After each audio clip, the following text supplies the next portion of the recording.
గారు.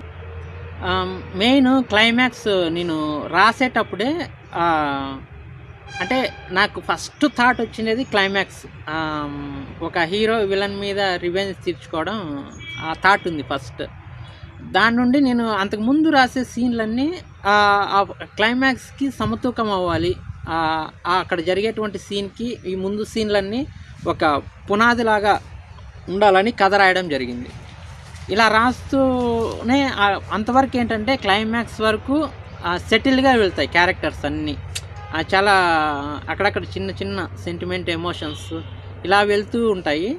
ఆ క్లైమాక్స్‌కెళ్ళేసరికి అంటే అంతకుముందు కూడా సస్పెన్స్ క్రియేట్ అవుతుంది.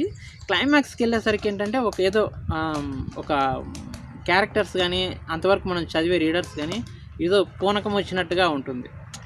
దానికేంటంటే అంత వైలెంట్‌గా ఉన్న సీన్‌కి ఒక జాతర సీన్ యాడ్ చేస్తే ఇంకా బాగుంటుందనే ఉద్దేశంతో ఒక పక్కన జాతర జరుగుతుండగా ఒక పక్కన ఇందులో హీరో రోల్ విలన్ మీద రివెంజ్ తీర్చుకోవడం చాలా బాగా అనిపించింది. కొద్దిగా నాకు ఆ శివుడు, మర్రి చెట్టు దగ్గర జాతర, జనాలు